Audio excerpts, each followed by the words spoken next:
Nagbabalik ang unang balita, isang lalaki patay matapos pagsasaksakin ng di pa nakikilalang suspect sa Quezon City. Sa inisyal na investigasyon ng pulisya, posibleng matindi ang galit ng suspect sa biktima. Darito ang report ni Oscar Oida. Kitang-kita pa mo ng saksing itago na lamang natin sa pangalang Teddy kung paano pinatay ang lalaking ito sa may Santo Domingo, kanto ng Panalturan, Barangay Manresa, Quezon City. Natutulog na raw sila noon nang gisingin sila ng mga hiyaw ng biktima. Nagising kami dahil yung mama sumigaw na tulungan siya. Sa puntong ito, napasilip na raw siya ng bintana. Pagsilip namin, sinusuntok yung mama. Pagkasuntok niya, tumakbo doon sa kanal, tumaob na. Bumagsak na. Bumagsak na siya. Matapos ang insidente, dali-dali umanong sumibat ang suspect, lula ng isang tricycle. Pag nagpunta ako sa barangay, nagsabi, kasi naawa ko doon sa mama, nagsabi ako mayroon doong mama, ginulpi, sinuntok. Kalaunan, napag-alaman na lamang raw ni Teddy na di lamang pala basta ginulpi ang biktima. Ayon sa mga pulis, posibleng di lang daw masyado nakita ng saksi ang pangyayari. In our perception, hindi sinusuntok yun. Baka hindi niya lang napansin dahil medyo madilim ang lugar. Malamang hindi suntok yung nakita niya kundi pananaksak. Natagpuan mula sa katawan ng biktima ang isang wallet na may lamang ID. Sa kabila nito, ayaw pa rin pakasiguro ng otoridad sa pagtukoy sa pagkakakilanlan ng biktima. Sa ngayon, hindi pa natin din alam kung anong tunay niyang pagkakilala, maliban lang doon sa ID na na-recover natin sa kanya, which is i-verify pa natin kung siya nga talaga yun. Intact ang gamit ng biktima, dahilan umano kung bakit malamang-lamang hindi pang hold up ang motibo sa krimen. Pero ang natitiyak daw nila, matindi ang galit ng suspect sa biktima. Marami, hindi natin mabilang sa dami. Meron din sa mga defense wood sa mga kamay, tapos yung dito nga sa may dibdib, halos tinadtad ng saksak. Ito ng balita sa Quezon City. Oscar Oida, reporting.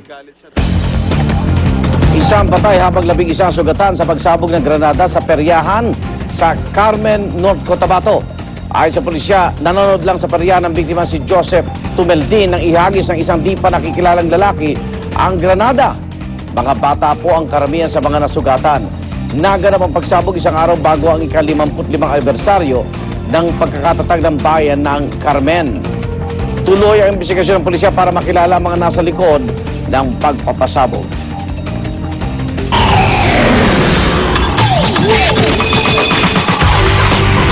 Nananatili sa ika-6 na pwesto ang Pilipinas sa medal tally sa 26 Southeast Asian Games na ginaganap sa Indonesia. Mayroon na pong 8 gold, 14 na silver at 20 bronze ang Pilipinas. Nangunguna pa rin sa overall ranking ang host country na Indonesia na mayroon ng 60 gintong medalya. Pumapangalawa naman ang Thailand na sinundan ng Vietnam, Singapore at Malaysia. 11 bansa ang naglalaban-laban sa SEA Games na tatagal hanggang November 22.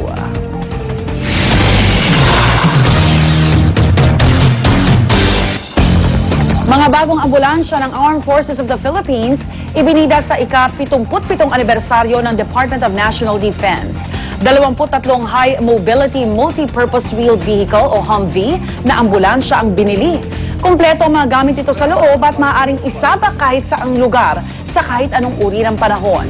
Kaya naman mas mabilis daw na maihahatid ang mga sugatang sundalo. Ayon kay AFP Chief of Staff General Eduardo Oban, bahagi ito ng 10 milyong dolyar na medical supplies and equipment procurement project. Samantala, mga tindahan ng pirated DVD sa Baclaran, sinalakay ng mga tauhan ng Optical Media Board at Parañaque Police. Bagamat hindi nakasamsam na mga piniratang kopya ng laban ni Manny Pacquiao, 30 dosena na mga piniratang DVD ang nakumpiska. Narito ang report ni Ivan Mayrina.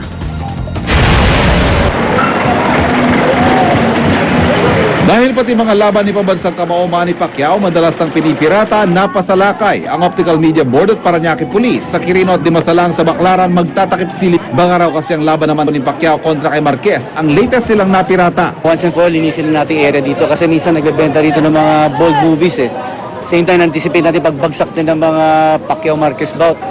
Pero sa 30 dosenang pirated DVD na nakumpiska, wala pa naman daw piniratang kopya ng labang Pacquiao Marquez 3 na kasama. Sa nangyaring raid, 8 kariton ding nakabalandra sa kalsadang nadamay. Ang mga nagtitinda kanya-kanyang pulasan, pero meron din namang hindi na lumayo walang nagawa kundi panoorin na lang na kinukumpiska ang kanilang paninda. Nahuli na eh. Wala yung masabi.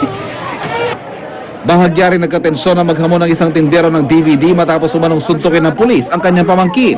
Hindi naman nila maituro kung sino ang nanuntok na pulis.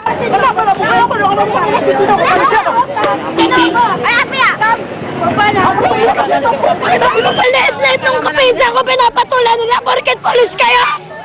Ang yayabang nyo Titingnan natin kung meron nga yung ganyang pangyayari at gagawa natin kaukulang action. Siguro we will not tolerate that na masaktan mga bata. Ang ginagawa natin, trabaho lang naman to. So I'm sure, naintindihan naman nila.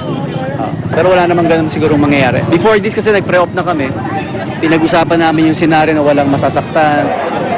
Wala mang nakuhang piniratang kopya ng labang Pacquiao Marquez, tuloy raw ang mas pinaigting na kampanya ng OMB at lokal na pamahalaan laban sa pamimirata nito at iba pang mga palabas. At hindi lang mga nagtitindang tatargetin, kundi pati raw sa mga pagawaan nito.